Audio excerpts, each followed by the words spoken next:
আসসালামু আলাইকুম, স্বাগত জানাচ্ছি আরটিভির মধ্যাহ্নের সংবাদে। আপনাদের সঙ্গে আছি আমি ফারিয়া শারমিন।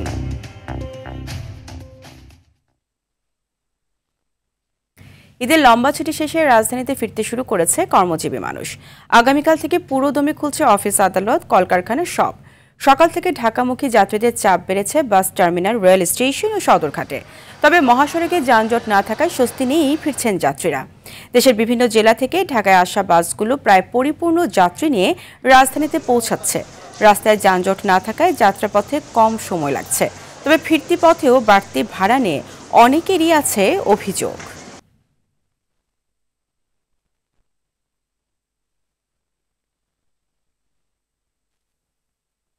তোর টিকিট তো পাই নাই আপনারা, তারপরে ট্রেনের ভিতর অনেক জ্যাম, অনেক এই গরমের ভিতর অনেক লেট।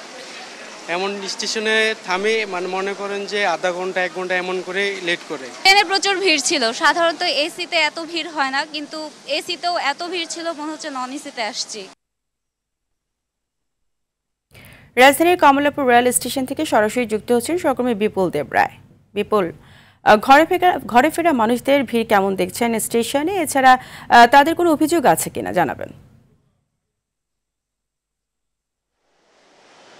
পরিয়া সকাল থেকে এই পর্যন্ত প্রায় 20টি ট্রেন এসে পৌঁছেছে কমলাপুর রেল স্টেশনে, এবং এই কমলাপুর রেল স্টেশনের প্রতিটা ট্রেনে কিন্তু উপচে পড়া ভিড় দেখা গেছে। আমরা সকাল থেকে দেখতেছি যে প্রতিটা ট্রেনে একেবারে যাত্রীদের কোনো তিল পরিমাণ ঠাঁই ছিল না, অর্থাৎ প্রত্যেকটা যাত্রী কিন্তু একেবারে ঠাসাঠাসি করে এসেছিল। এবং আরেকটা যে বিষয়টি জানাতে চাই সেটি হচ্ছে যে যাত্রীরা কিন্তু অভিযোগ করেছে যে আসলে যাওয়ার সময় যে ভোগান্তিটা হয়েছে, আজকে সেই ধরনের চিত্র কিন্তু তারা আবারও বলছেন। তারা বলছেন যে বিশেষ করে এসি টিকিটের যে যাত্রীরা, তারা বলছেন যে সেখানে স্ট্যান্ড টিকিটের যাত্রীরা কিন্তু ছিল এবং সেখানে ভোগান্তির কোনো শেষ ছিল না। অর্থাৎ তারা বলছেন যে আসলে যে এসি রুমগুলোতে, অর্থাৎ কাউন্টার বগিগুলোতে সাধারণ যে স্ট্যান্ড বাই যে টিকিটের যাত্রীরা থাকার কথা না, কিন্তু তারা সেখানে থেকেছেন। এই বিষয়ে আমরা রেলওয়ে কর্তৃপক্ষ, বিশেষ করে স্টেশন ম্যানেজার এখানকার যিনি সাজিদুল ইসলাম রয়েছেন, তার সাথে কথা বলছি। তিনি বলছেন যে আসলে এই ধরনের কোনো নিয়ম ছিল না, কিন্তু কিছু জায়গায় স্টেশন থেকে কিছু লোক এভাবে উঠে গেছে। সেটার জন্য রেলওয়ে কর্তৃপক্ষ কাজ করছে যাতে এই ধরনের ভোগান্তি পোহাতে হয় যাত্রীদের। সেই সাথে আরেকটি বিষয় জানাতে চাই, সেটি হচ্ছে এই পর্যন্ত যতগুলো ট্রেন ঢাকায় এসে পৌঁছেছে, প্রত্যেকটা ট্রেন কিন্তু বিলম্বে আসতে শুরু করেছে। অর্থাৎ প্রতিটা ট্রেন কিন্তু প্রায় 1 থেকে 1.5 ঘন্টা করে দেরিতে করে কমলাপুর রেল স্টেশনে পৌঁছাচ্ছেন। সেই কারণে কিন্তু যে আবার ঢাকা থেকে বিভিন্ন জায়গায় যে ট্রেনগুলো ছেড়ে যাচ্ছে, সেগুলো কিন্তু বিলম্ব হচ্ছে। এই ক্ষেত্রে যাত্রীদের একটা ভোগান্তির যে বিষয়টি, সেটি কিন্তু একেবারে ফুটে উঠেছে। এবং সেই সাথে রেলওয়ের যে দায়িত্বশীল যারা আছেন, তারা বলছেন যে আসলে এটি কমানোর জন্য কিন্তু চেষ্টা করা হচ্ছে, কিন্তু আসলে বিভিন্ন স্টেশনে বিভিন্ন যাত্রীদের চাপ থাকার কারণে কিন্তু এই ধরনের বিলম্ব হচ্ছে। এবং বাকি যে ট্রেনগুলো আসবে ঢাকা স্টেশনগুলোতে, সেগুলোও কিন্তু বিলম্ব হওয়ার সম্ভাবনা আছে বলে তিনি আমাদেরকে এমনটাই জানিয়েছেন। তো ফারিয়া, এই ছিল আমার কাছে সর্বশেষ তথ্য। বিপুল, আপনাকে ধন্যবাদ। ঈদ শেষে কর্মস্থলে ফিরছেন মানুষ, এতে সড়ক মহাসড়কে বেড়েছে যানবাহনের চাপ। ঢাকা টাঙ্গাইল যমুনা সেতু মহাসড়কে 15 কিলোমিটার এলাকায় যানজটের তৈরি হয়েছে। যমুনা সেতুর টোল প্লাজা থেকে কালিহাতী উপজেলার পৌলি পর্যন্ত যানজট দেখা দিয়েছে। 1 ঘন্টার সড়ক পাড়ি দিতে সময় লাগছে 3 থেকে 4 ঘন্টা। এতে চরম ভোগান্তি পোহাতে হচ্ছে যাত্রীদের। গণপরিবহনের সংকট থাকায় জীবনের ঝুঁকি নিয়ে খোলা ট্রাক ও পিকআপে করে গন্তব্যে ছুটছে মানুষ। সিরাজগঞ্জের যমুনা সেতু পশ্চিম সংযোগ মহাসড়কে প্রায় 10 কিলোমিটার এলাকা জুড়ে তীব্র যানজটের তৈরি হয়েছে। যানবাহনের চাপ, টোল আদায়ের ধীরগতি ও যানবাহন বিকল হওয়ায় এই জটলা তৈরি হয়। বেলা বাড়ার সঙ্গে যানজট বাড়াচ্ছে বলেও জানিয়েছে হাইওয়ে পুলিশ।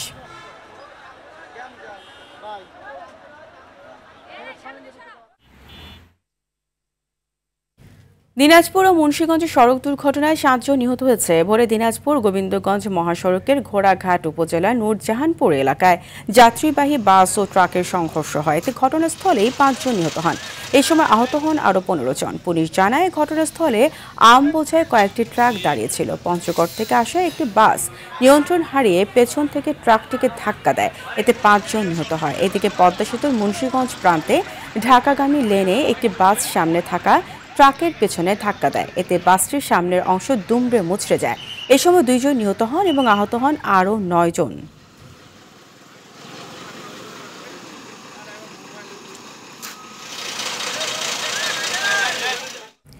অন্তর্বর্তী সরকারের ১১ মাসে আইন শৃঙ্খলা পরিস্থিতির যথেষ্ট উন্নতি হয়েছে বলে দাবি করেছেন স্বরাষ্ট্র উপদেষ্টা জাহাঙ্গীর আলম চৌধুরী। সকালে রাজধানীর উত্তরা APBN হেডকোয়ার্টার পরিদর্শনে গিয়ে তিনি এই দাবি করেন। উপদেষ্টা বলেন, মাঠ পর্যায়ে পুলিশের কাছে রাইফেলের মতো অস্ত্র থাকবে, তবে ভারী মরণাস্ত্র থাকবে না। APBN এর মতো বিশেষায়িত ইউনিটের কাছে ভারী অস্ত্র থাকবে। মারণাস্ত্র বলতে বড় ধরনের হাতিয়ারগুলি থাকবে না, বাট আপনারা জানেন এপি ব্যাটালিয়নের রুল এবং অন্যান্য নর্মাল পুলিশের রুল কিন্তু এক না, একটা এক এক রুলে কিন্তু তৈরি হয়েছে। এখন এদের রুল হয়েছে ডিউরিং ইভেন যদি আমাদের কোনো সময় যুদ্ধ করতে হয়, এরা কিন্তু সেনাবাহিনীর সাথে যুদ্ধ করবে। মারণাস্ত্র বলতে হলে ওইটা বুঝাইছি, বড় ধরনের অস্ত্র থাকবে না, তার কাছে তো রাইফেল থাকবেই। যুক্তরাজ্যে 4 দিনের সফর শেষে দেশে ফিরেছেন প্রধান উপদেষ্টা অধ্যাপক ডক্টর মোহাম্মদ ইউনুস। সকাল 10:15টায় তাকে বহনকারী বিমান বাংলাদেশ ফ্লাইটটি ঢাকার হজরত শাহজালাল আন্তর্জাতিক বিমানবন্দরে অবতরণ করে। এর আগে স্থানীয় সময় শুক্রবার সন্ধ্যা 7:15 প্রধান উপদেষ্টাকে বহনকারী বিমান বাংলাদেশের ফ্লাইটটি লন্ডন থেকে ঢাকার উদ্দেশ্যে ছেড়ে আসে। গত মঙ্গলবার স্থানীয় এমিরেটস এয়ারলাইন্সের একটি ফ্লাইটে লন্ডনের হিথ্রো বিমানবন্দরে পৌঁছান প্রধান উপদেষ্টা। এই সফরে তার সফরসঙ্গী হিসেবে ছিলেন বাংলাদেশ ব্যাংকের governor doctor Hasan H Mansur ও দুর্নীতি দমন কমিশনের দুদক চেয়ারম্যান ডক্টর আব্দুল মোমেন। প্রধান উপদেষ্টার এবারের সফরে বিএনপির ভারপ্রাপ্ত চেয়ারম্যান তারেক রহমানের সঙ্গে বৈঠকটি ছিল সবচেয়ে গুরুত্বপূর্ণ।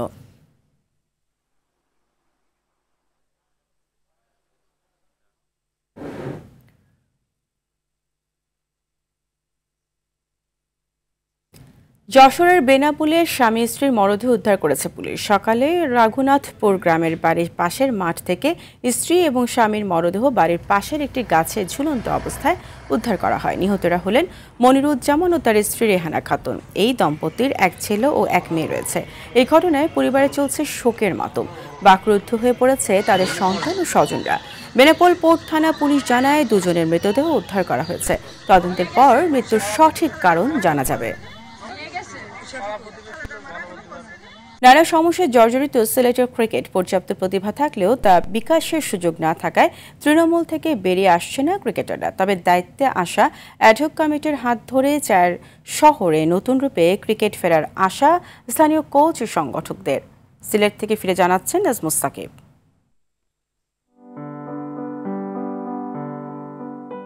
পাহাড়, চা বাগান আর ঐতিহ্যের শহর সিলেট। এই শহর শুধু সৌন্দর্যে নয়, ক্রিকেট প্রতিভাতেও সমৃদ্ধ। তবে সেই প্রতিভার বিকাশে বাধা হয়ে দাঁড়িয়েছে নানা সংকট।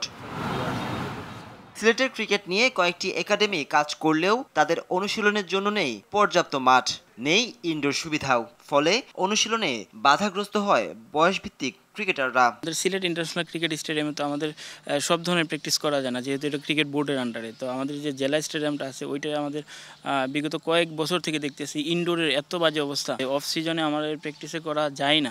ছেলেরা এখনো অনুশীলনই করতে পারতেছে না। এজ লেভেলের ছেলেরা এই যে যখন এজ লেভেলের ট্রায়াল হয়, একদিনে ট্রায়ালের নির্বাচন করেই পরবর্তীতে ওরা খেলতে চলে যায়। প্রপার যদি প্র্যাকটিস অনুশীলন করার সুযোগই পায় না ছেলেরা, কিভাবে নিজেকে প্রুফ করতে পারবে? সংকট আরও ঘনীভূত হয়েছে মাঠে ঘরোয়া আসন না থাকায়। ফলে ক্রিকেটারদের ভবিষ্যৎ নিয়ে সংশয়ে পড়েছেন স্থানীয় কোচরা। দেশে এত বড় একটা পরিবর্তনের পর থেকে আমার এখনো সিলেটে কোনো লিগ টিগ হয় নাই। একটা বাচ্চা প্র্যাকটিস করতেছে, বছর প্র্যাকটিস করতেছে, দিন শেষে যদি একটা লিগ না পায়, বছর শেষে একটা যদি লিগ না পায়, অবশ্যই কষ্ট থাকে। তবে হতাশার মাঝে সিলেটের নতুন অ্যাডহক কমিটিতে আশার আলো দেখছেন অনেকে। রাজিন সালের মতো অভিজ্ঞ ক্রিকেটার থাকায় তাদের মাধ্যমে ক্রিকেটের সোনালী দিন ফিরবে বলে মনে করেন ক্রীড়া সংগঠক আলী ওয়াসিকুজ্জামান। রাজিন সালে বা অলক কাপালির মতো যারা ন্যাশনাল প্লেয়ার, ওরা এই বয়সে এখানে সম্পৃক্ত হতে পেরেছে, আমরা পারি নাই। তারা অনেক ইয়াং, তারা আরও ভালো পর্যায়ে যেহেতু খেলেছে, তাদের মন মানসিকতা অনেক ভালো হবে। আমার অনেক প্রত্যাশা তাদের। নাজমুস সাকিব, RTV। মধ্যাহ্নের সংবাদ এই পর্যন্তই। দুপুরের সংবাদ 2:45 দেখার আমন্ত্রণ রইল। ধন্যবাদ সবাইকে।